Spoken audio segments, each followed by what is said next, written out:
What's up, Multiverse? Dr. Dave here. Welcome to the Geek Lounge. My winter convention Funko Pop exclusives have finally arrived. Let's check them out.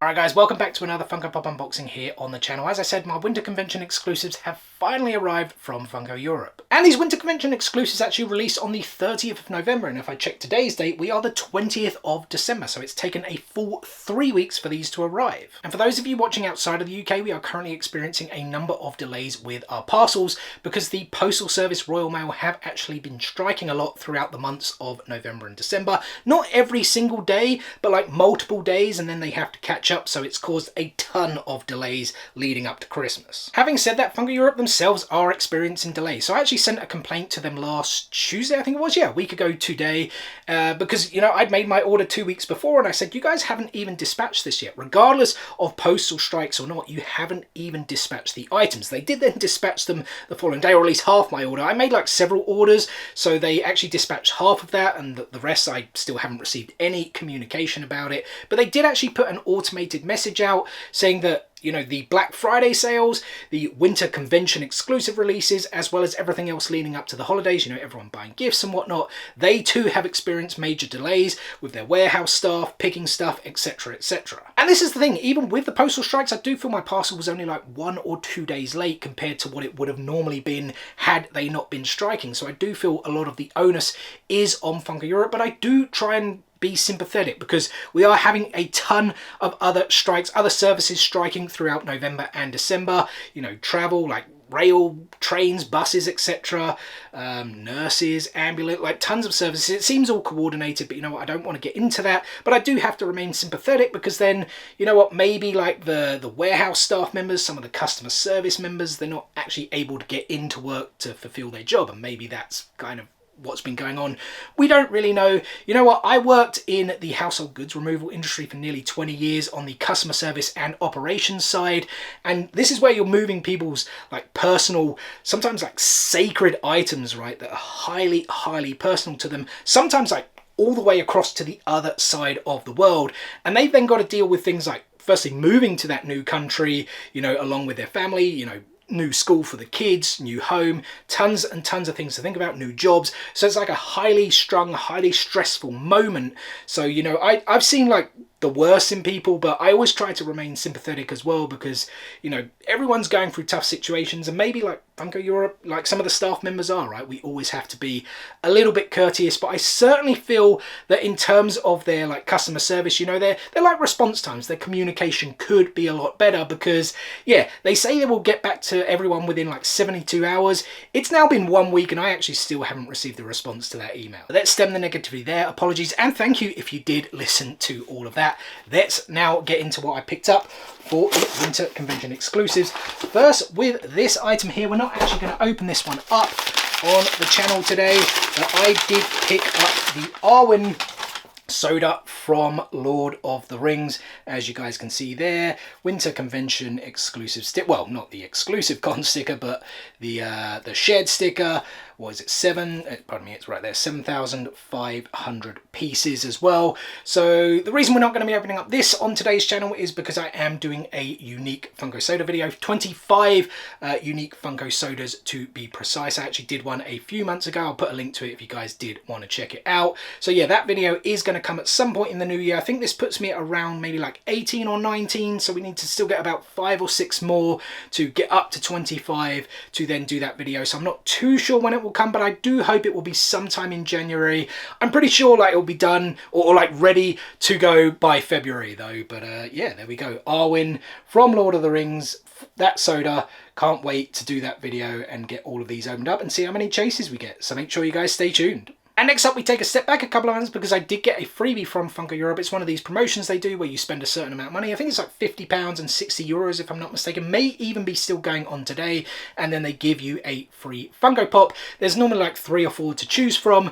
And I actually chose this one because I didn't have it in my collection. I think the only other two choices I had were the 2 birthday thready Funkos, which I have Definitely have one of each. I may even have two of the first one. So yeah, I picked up this Secret Invasion Nick Fury. Nothing there on the back. I mean, Secret Invasion is still to come next year. But yeah, I didn't pick this up during the initial run. Pardon me, the initial release. That's what I meant to say. The initial release of this figure during the New York Comic Con drops. Yeah, as I said, Secret Invasion coming next year. I don't really collect too many of the MCU figures. I normally like to get maybe like one of each. I've been contemplating going back, but there's now so many of them.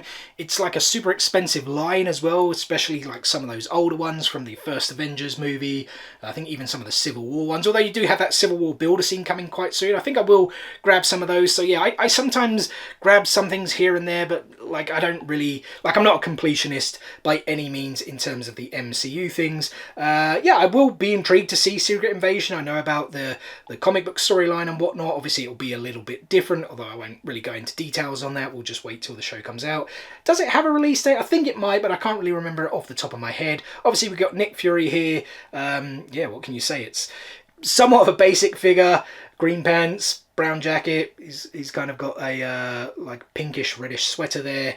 Obviously no eye patch though. The eye is there kind of front and center, scarred out. It's got an X in it though. That's a little bit weird. I don't know if that's going to play a part. X-Men. Do we have some X-Men like spoilers maybe coming up there? Who knows? I guess only time will find out. But yeah, you really can't complain when you get something for free. And now back to our winter convention exclusives. The next figure I picked up was Vel Sartha from Andor.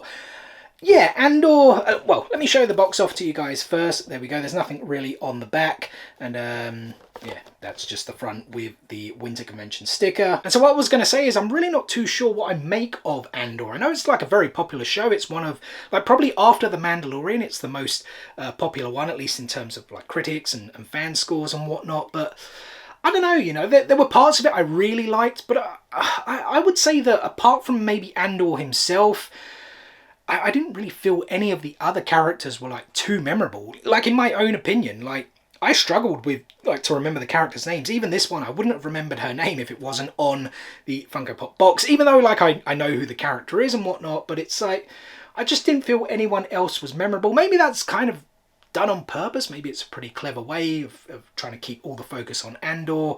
But yeah, there were parts of the show I liked, you know, the heist part, the bit when he's in prison, I thought that was really cool. There were some cool moments, but yeah, I kind of feel season 2 is actually going to be a lot better, maybe a little bit more action-packed, but I get like the slow burn as well, like it works sometimes, right? Like Boba Fett, well, the slow burn for Boba Fett was a bit too slow, to be honest, but the end parts were really good, especially the Mandalorian episodes. But yeah, let's not get into that because yeah, like I always saw the meme with where the Mandalorian says to Boba Fett, like, this is my show now, because the best episodes were the ones that featured the Mandalorian. But let's not get into that. This is the figure, guys. Vel Sartha, as I said. Yeah, pretty cool. I like how they've done the hair. There's some nice detail on that. Holding a rifle, like an assault rifle. Yeah, it looks very rebel-like, if that's a good way to put it. But yeah, like I said with Andor, parts I like, parts I didn't. I probably didn't like it as much as a lot of other people did, but yeah, it was still a pretty cool show. Next up, guys, we have a couple of anime figures. First up, we have Jack from Black Clover. This figure does look pretty cool in box, so can't wait to get it out of box. The only annoying thing, if you guys can see, the sticker is right there on the corner, so yeah, there's going to be like some opportunities for it to easily peel off, which is very annoying. I'll show you guys the back. It does just have the 3 commons. Were they? Yeah, those were the 3 commons, right? But yeah, in terms of the figure itself, it certainly looks even cooler outside the box. And I know I say this all the time, but I really can't talk about the character or the figure too much because I still haven't watched Black Clover. It's between Black Clover and Bleach in terms of what my next anime is going to be. I actually finished Hunter x Hunter last night. Loved it. Can't wait to see more of that. Probably, I'm not too sure if we'll get some of the Hunter x Hunter anime next year. It might be a bit too soon, but by like 2024, I would definitely expect like the next arc for the anime. But yeah, let's see. So yeah, Black Clover and Bleach are the next 2. One of those next 2 shows is what I'm going to watch next. I watch like 2 animes normally at a time.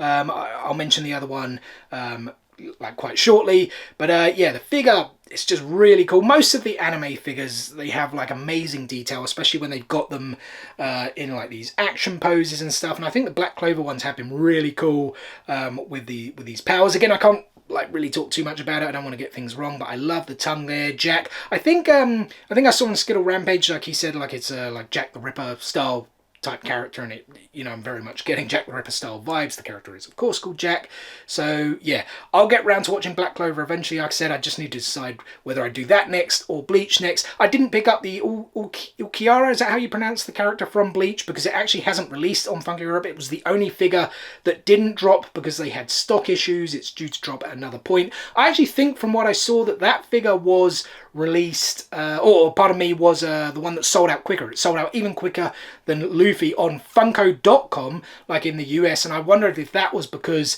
Funko Europe did announce like an hour or so before the drop that the Ulquiorra, again I hope that's how that figure, how the character's name is pronounced, wasn't going to drop. So I imagine like a lot of people from Europe then tried to get it from the US with forwarding addresses and whatnot. And the second anime figure I picked up, guys, is Spinner from My Hero Academia. Again, like a weird placement for the stick. I mean, it's better than the Jack one we just saw, but like it's now like well in like kind of central. I don't know who's like doing these stickers and whatnot. If you guys did want to see the back, it is just all of the commons from the latest wave, and this figure is really, really cool. I think the My Hero Academia figures are great. I know Skittle Rampage said in a video the other day that he considers it like an overrated line, but I think he was more talking in terms of like the show itself is a bit overrated, like in his opinion. Of course, in my opinion, it's not. I think it's a fantastic show. Everyone, you know, like what you like. It doesn't matter what other people think. And that's not a shot at Skittle Rampage either, by the way, but I think he was more talking in terms of like there's just so many My Hero Academia figures now coming out, but I love it, to be honest. I think they have such amazing detail, and yeah, I'm kind of buying every one because I do love the show. And yeah, Spinner, I quite enjoyed the character. I know he hasn't been in it too much. He may be in it a little bit more on the latest season. I actually haven't watched any of it yet. I'm waiting for it to fully drop. I think it might be about halfway through now. I mean, I don't know how long the arc's going to go in terms of episodes, but yeah, I think it's been going since October, right? And yeah, like I said, I'll get round to watching it once it all fully drops, and I'll binge it in a couple of days probably. But yeah, I did like Spinner. I felt he was like this interesting character. Yeah, massive Teenage Mutant Ninja Turtle vibes. You know, with the fact that he is like a turtle with the rags across the eyes. But then you've also got like kind of like Miles Morales type thing there. Almost looks like the mask above. I feel there's like a bit of Thor going on in terms of the outfit as well, with the you know, the red scarf, and the almost like the armor kind of looks a bit Thorish, if that's even a word. And then just like those thousands of swords that he has, all kind of like belted, if that's a good word. They're like, you know, how he's got them all kind of attached together. Very, very cool figure, man. Yeah, I really do like this. They have got it on this base as well, which is interesting. Like kind of coming out of his back, I guess, because it's maybe pretty heavy with the head and the swords. That's what I'm guessing, rather than like just a stand where you would put his feet in. So yeah, I'm not too bothered about that as long as it stands up. Sometimes even figures don't stand up well, even when they have a base. So yeah, that's just a really cool figure. I do enjoy it a lot. And the next figure I picked up, guys, is Hush from Batman. I picked it up because I really do like the character. I'll show the box off to you quickly, just the glam shot. And again, on the back there, nothing in terms of other figures, just the glam shot and the bat signal. Well, I guess more symbol, right, than signal, because the bat signal is the thing in the sky. That was more like the symbol. You guys know what I mean. But here we go, guys. This is Hush. This is very, very cool. As I said, I really did like this character. The original Hush storyline by Jeff Loeb and Jim Lee. It's one of my favorite Batman stories. Was it like, when did that come out? Was it early 2000s, I think, right? 2002 maybe, I think, when the story came out. And then they did make that animation as well. But the thing with the animation, although it was pretty good, I need to go back and watch it again, because I think I did actually fall asleep. I think I was watching it when I was incredibly tired. But from what I do remember, they actually like changed the storyline majorly, or at least in terms of the reveal of who Hush actually was, which I don't know how well that went down necessarily, because like the story of the comic book is brilliant. I'm not going to reveal anything in terms of like who it was. You guys should check out that book, you know, because it is really, really good. Great art. Jim Lee, one of the best. Jeff Loeb as well. I mean, I don't think does he even write anymore. He just like produces all of the Marvel stuff now, because he's at Marvel. He was at DC back then in like the mid 90s and early sort of 2000s. But yeah, the figure's very, very cool, with all that wrapping over his face, the clenched fist, the trench coat. Almost kind of looks Batman-ish in terms of his utility belt. Yeah, just a really, really cool figure. You've got the half Batman and half Hush coming out as well. I can't remember if I pre-ordered it or not. I think I may have. But if I haven't, I'm definitely going to pick that up as well. It kind of goes with the cover of the comic book. Yeah, just really cool. I do want to collect loads more Batman, and I was thinking about getting a bit of a rogues gallery, all the villains as well. So yeah, this one can probably start that, although I do actually have a couple of Jokers in the collection already. And well, that's all the Winter Convention exclusives I picked up. Sadly, I did miss the Luffy with Thousand Sunny. I did manage to get it into my cart this time. Unlike the Going Merry, which sold out in like 30 seconds, I did get it into my cart, did the checkout, and it did the usual thing, like 2 minutes, 3 minutes in the queue, and then suddenly pushes you up to like 25 minutes. And then when I finally got to checkout, it had gone. And I actually only put that in my cart straight away, because I felt the others wouldn't sell out super quick. So I just put Luffy in and tried to check out with that straight away. And yeah, I still unfortunately missed out, because One Piece is the other anime I am actually watching at the moment. Yeah, I've started my One Piece journey, if anyone is interested. I think I'm like 20 or so episodes in. We've just met Sanji a few episodes ago, if anyone remembers that far back. So I think I'm like 1 or 2% done so far in terms of that 1,000 plus episode count. Enjoying it somewhat so far, but yeah, I kind of feel it has to get better. You know, One Piece is so critically acclaimed, fans love it, but yeah, I'm kind of like, I'm assuming it does get better. Like I said, I'm only like 1 or 2% down so far. But yeah, guys, that is going to do it for today's video. So first and foremost, thank you so much for taking a little bit of time out of your day to spend with me here on the Geek Lounge. It is very much appreciated, and I hope you guys did enjoy the video. If so, be sure to give us a thumbs up, give us a like. It really does help with the YouTube algorithm and gets the video out there to more people. Also, drop some comments below. What did you guys pick up from the Winter Convention exclusives? And as always, we have plenty more content on the way for you guys. We'll be continuing our series of Naruto Kaio unboxings for the next couple of weeks leading up to the new year. More coming in the new year as well. I also will be opening up that Charizard Ultimate Premium Collection. I know I said I was going to do it last weekend. It's actually going to come this weekend on Christmas Eve. I promise you guys that. More Funko Pops, more Star Wars. Actually, we're going to be checking out a Star Wars statue in Friday's video, a very cool one. So make sure you guys stay tuned for all of that and more. What is the easiest way to stay tuned? It's very simple. Subscribe, hit click, smash that subscribe button and enable those notifications so you don't miss out on any of that future content. Guys, thanks again for watching today's video, and we will see you on the next one. Peace out, nerds.